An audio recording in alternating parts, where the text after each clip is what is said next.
long time coming before I decided to do a Rambo film because there was a problem with what the story was going to be about. Since the late 90s, there's always been a desire by other studios to put a fourth edition out. I know Sly didn't really have any desire to do because there wasn't a story that came up that kind of a compelling enough story that, motivated him to do it.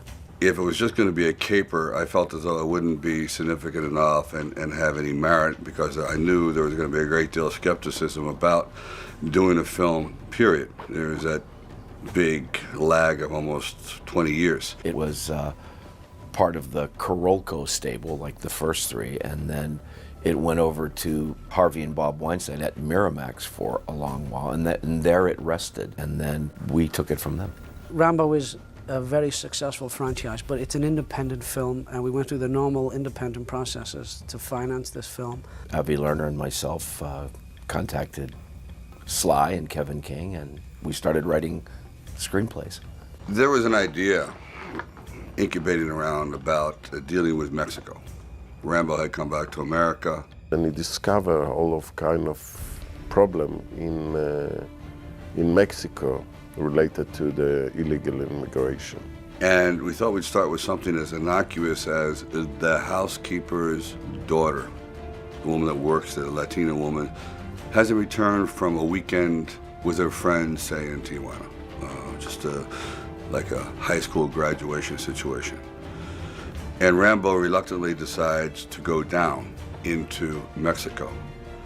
And what seems like a simple task to just find out where she's gone and retrieve her becomes a real journey into horror. And I thought that was good. It was more like a modern day Western, but I didn't think it really touched on the essence of Rambo because I wanted him still to be a lost man, a man who's wandering the world. So he hadn't made it back to America yet. And we really didn't discover our story, which is very compelling, the Burmese situation, until long after we had decided to do the movie. The Burma idea, I know he got from the United Nations. Every Rambo movie has been steeped in some kind of hotbed activity around the world. It's like he researched this film thoroughly.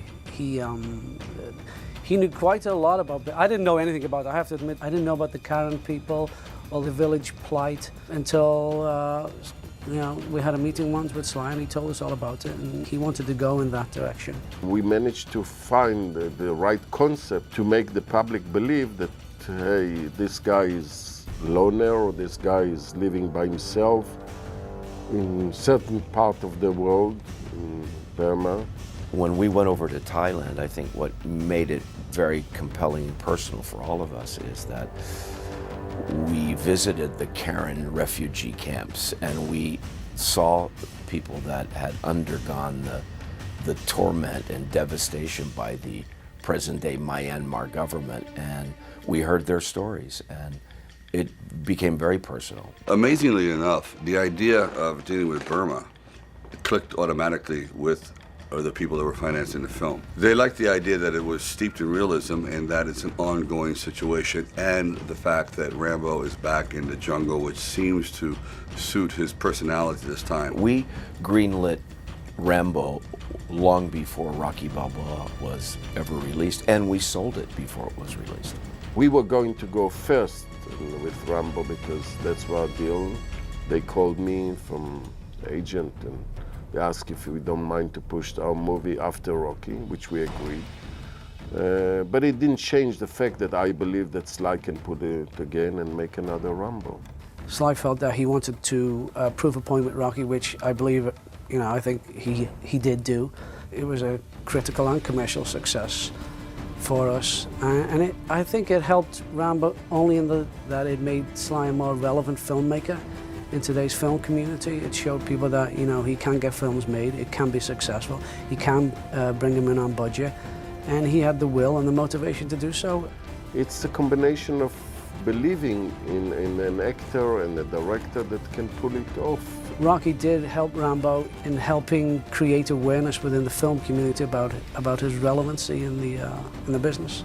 Once Hollywood knew that Rambo was a reality, it was pretty simple. People started to call us, and we have a relationship with Lionsgate, and Lionsgate became our distributor. And we were just glad that we had this pool of talent around us to help us sell the film.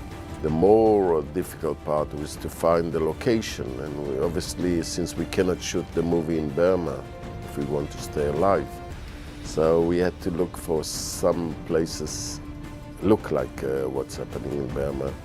And we shot it in Thailand, in a town very near to the border of Burma.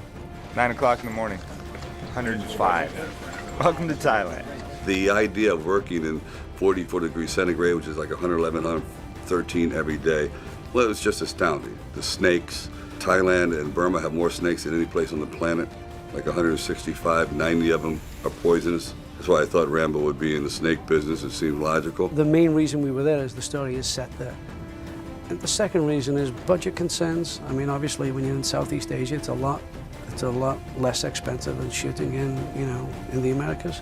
I was very excited. I mean, I was excited when I first even got the opportunity for the audition, when it said that it would be shooting in Thailand. That was yet another reason to try to get the part. I was very excited to go to Thailand. I was scared. I mean, you're away from family, away from friends. 3 months is a very long time to be away, but I looked at it as an adventure, and it was very exciting.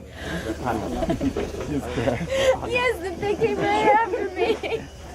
When you have the opportunity to really immerse yourself in the culture and in the country that your characters are operating in, it really does give you an advantage as far as finding where your character needs to be within the realm of the film. We had to be realistic and do the film in the area where there's real Burmese, where there's real Karen, where the oppression is taking place, where we're just a few miles from the Burmese border, where the actual atrocities are ongoing.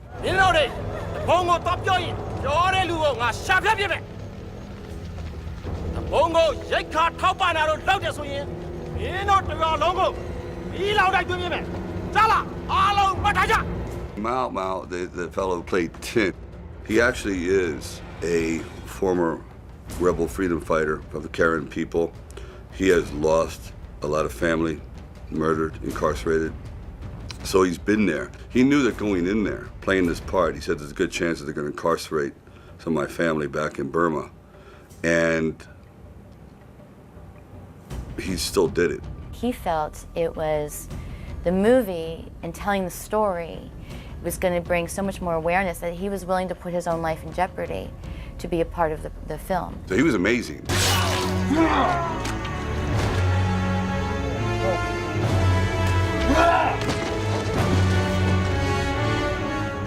I never thought I'd end up directing a Rambo film, because Rambo in itself, All the First Blood, is a very, very physical film, and it has a big canvas as opposed to Rocky, which is pretty tight. And then, well, the truth is I didn't want to do this one either. There was another fellow hired, and strange things happened on the way to the forum, a little conflict and story ideas, and we thought it'd be better to just each go our own way. So now this is sort of like dropped into my lap, and I thought, wow, this should be, how am I going to do this? I'm really not prepared at all. I don't really have a take on this. I'm not feeling it yet. What if the film was directed by Rambo? What if the film has his personality, his jittery, very suspicious, alert kind of movements? In other words, the camera is never steady, but it's not overly active either. It's alive, it's prowling. In many ways, I mean, Rambo directed the movie. That was it. I've never been directed by him in anything else, but it was kind of like Rambo was doing it. Because they snap you back to your senses. So I'll keep it. Really tough something. Then I realized it didn't have to be so structured, because I was very worried about having a structured film to look a certain way. In other words, everything's on tracks. I thought the jungle's rough. Jungle is uneven. His life is uneven. The film itself should also have this kind of unsettling feeling.